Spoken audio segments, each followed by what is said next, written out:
یہ کہانی ایک ایسے گھر کی ہے جہاں پر اسرار شیطانی اور جناتی طاقتوں کا قبضہ تھا۔ ہم کچھ لڑکوں کی ایک کرکٹ ٹیم بنا کر کھلے میدان میں کھیلنے کے لیے آئے تو ہماری نظر سامنے ایک بنگلے پر پڑی، جسے دیکھ کر ہم حیران رہ گئے، کیونکہ ایک ہفتہ پہلے ہی ہم یہاں آئے تھے، مگر وہ سامنے والا بنگلہ موجود نہیں تھا۔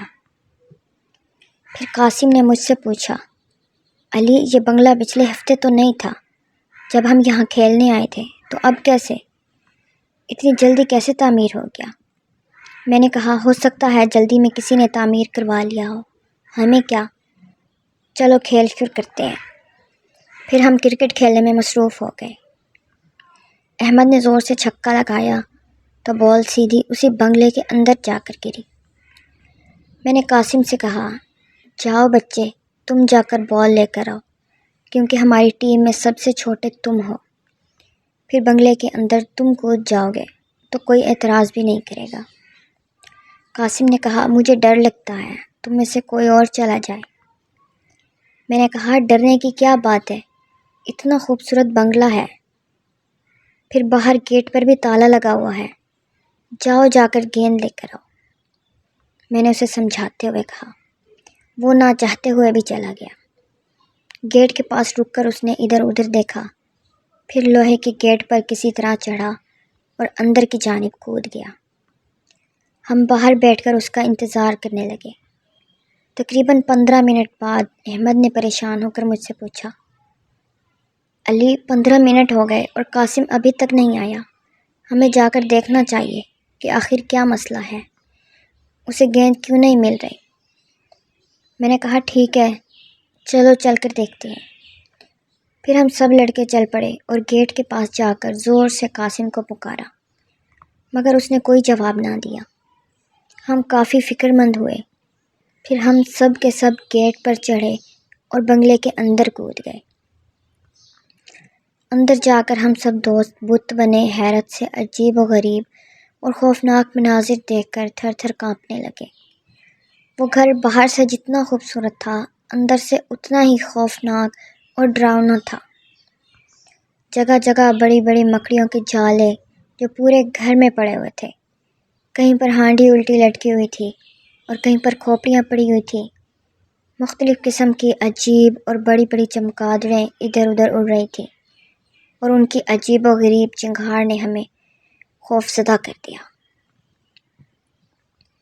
گھر میں عجیب و غریب شکل کی ڈراؤنی تصویریں بنی ہوئی تھیں۔ ایسے لگ رہا تھا جیسے وہ ہمیں دیکھ کر ہنس رہی ہو، اور ہنستے ہوئے ان کے دانت انتہائی حد تک بڑے اور نوکیلے ہو گئے تھے، جنہیں دیکھ کر ہم خوف سے کانپنے لگے۔ ہم سب اتنے خوفزدہ ہوئے کہ قاسم کو چھوڑ کر واپسی کے لیے مڑے ہی تھے کہ ایک دل خراش آواز نے ہمارے قدم روک دیے۔ خوفناک چیخ کی آواز پر ہم سب ڈرتے ڈرتے پیچھے مڑے۔ پھر ایک اور خوفناک منظر ہماری آنکھوں کے سامنے تھا۔ وہ قاسم تھا، جس کی آنکھوں کی جگہ سفید تیلے بڑے ابھرے ہوئے تھے، دانت قدرے بڑے بڑے اور نوکیلے، منہ سے غراہٹ نکالے ہماری جانب بڑھ رہا تھا۔ ہم اسے دیکھ کر سکتے میں آ گئے۔ ہم اپنے قدم پیچھے کو ہٹانے لگے، جبکہ وہ مسلسل ہماری جانب بڑھتا چلا آ رہا تھا۔ پھر میں نے ہمت کرتے ہوئے کہا، قاسم، تمہیں کیا ہوا ہے؟ چلو آؤ یہاں سے چلیں۔ مگر وہ اپنے ہوش و حواس میں نہیں تھا۔ پھر ہم نے دیکھا قاسم کی عمر کے اور بہت سے بچے مختلف کمروں سے نکل کر ہماری جانب آنے لگے۔ سب کی آنکھیں پھٹی ہوئی تھیں اور ڈراؤنی تھیں۔ ہم ابھی خوف سے ان کو دیکھ ہی رہے تھے کہ گھر کی دیواروں پر لگی ہوئی تصویریں خوفناک ہمارا منہ چڑھانے لگیں، عجیب طریقے سے ہمیں ڈرانے لگی۔ اب تو ہماری حالت مرنے والی ہو گئی تھی، کسی کو کچھ نہیں سوچ رہا تھا کہ کیا کریں۔ پھر مجھے یاد آیا کہ ہمیں قرآن پاک کی آخری 2 سورتیں پڑھنی چاہیے۔ پھر میں نے زور زور سے سورۃ فلق اور سورۃ ناس کی تلاوت اور درود پاک زور زور سے پڑھنا شروع کر دیا، جس کا فوری نتیجہ یہ نکلا کہ وہ بچے جہاں تھے وہیں رک گئے، بلکہ حیرانگی سے ہمیں دیکھنے لگے۔ پھر دیکھتے ہی دیکھتے وہ سب غائب ہو گئے، جبکہ قاسم اسی خوفناک صورت کے ساتھ کھڑا ہمیں گھور رہا تھا، مگر اب وہ ایک جگہ ساکت کھڑا تھا۔ پھر میں نے ہمت کرتے ہوئے ورد کر کے اس پر پھونک مار دی۔